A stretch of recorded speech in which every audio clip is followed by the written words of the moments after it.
Detail చూసుకుంటే TDP అధినేత CM Chandrababu అధ్యక్షతన ఈ నెల 8న పార్టీ పోలిట్ బ్యూరో సమావేశం కానుంది. మంగళగిరిలో పార్టీ కేంద్ర కార్యాలయంలో ఒక భేటీ జరగనుంది. నామినేటెడ్ పదవుల పంపకం, పార్టీ సంస్థాగత వ్యవహారాలు, సభ్యత్వ నమోదు తదితర అంశాలపై సీనియర్ నేతలు చర్చించనున్నారు. అలాగే విశాఖ స్థానిక సంస్థల కోటా ఎమ్మెల్సీ అభ్యర్థిపై నిర్ణయం తీసుకోనున్నారు.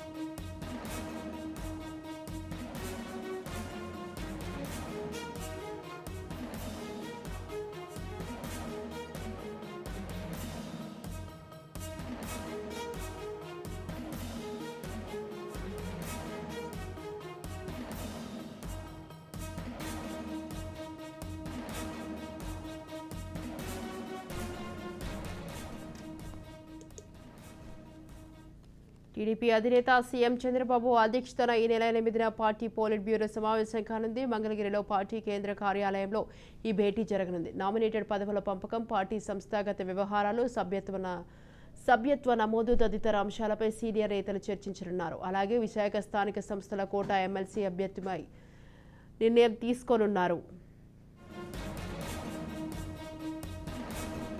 రైట్, ఈ విషయంపై మరింత సమాచారాన్ని మా ప్రతినిధి రమేష్ ఫోన్ లైన్లో అందిస్తారు. రమేష్, స్వాతి, ఏదైతే మరి టీడీపీ ముఖ్యమంత్రి నారా చంద్రబాబు నాయుడు అధ్యక్షతన కూడా ఎల్లుండి టీడీపీ పోలిట్ బ్యూరో సమావేశం అయితే కొనసాగనుందని చెప్పుకోవచ్చు. సీఎం చంద్రబాబు అధ్యక్షన ఈ నెల 8న భేటీ కానున్నటువంటి పరిస్థితి కనిపిస్తుంది. అయితే ఇటీవల ప్రభుత్వం ఏర్పడిన తర్వాత కార్యకర్తలు గాని, నాయకులు గాని, ఆ ప్రాంతాలకు సంబంధించిన 175 నియోజకవర్గాలకు సంబంధించినటువంటి అధ్యక్షులు కూడా పూర్తి స్థాయిలో పార్టీని బలోపేతం చేయకుండా అధికారం రావడానికి కూడా కీలక పాత్ర పోషించినటువంటి పరిస్థితి కనపడుతుంది. ఈ నేపథ్యంలోనే సంస్థాగత పైన పార్టీ అభివృద్ధి పైన దృష్టి సారించనున్నారు. అదేవిధంగా నామినేటెడ్ పోస్టులకు సంబంధించి ఇప్పటికే కసరత్తు జరుగుతుంది. అటు జనసేనకు సంబంధించినటువంటి పవర్ షేరింగ్ వ్యవహారం కానీ, అదేవిధంగా టీడీపీకి సంబంధించినటువంటి పవర్ షేరింగ్ వ్యవహారంలో కూడా మరి నామినేటెడ్ పోస్టులు భర్తీ చేసేందుకు కూడా తీవ్ర స్థాయిలో కూడా కసరత్తు జరుగుతున్నటువంటి పరిస్థితి కనపడుతుంది. ఈ నేపథ్యంలోనే సభ్యత్వ నమోదు కార్యక్రమాన్ని కూడా శ్రీకారం చుట్టనున్నారు. ఏదైతే రానున్నటువంటి రోజుల్లో కూడా మరి చంద్రన్న బీమా పథకాన్ని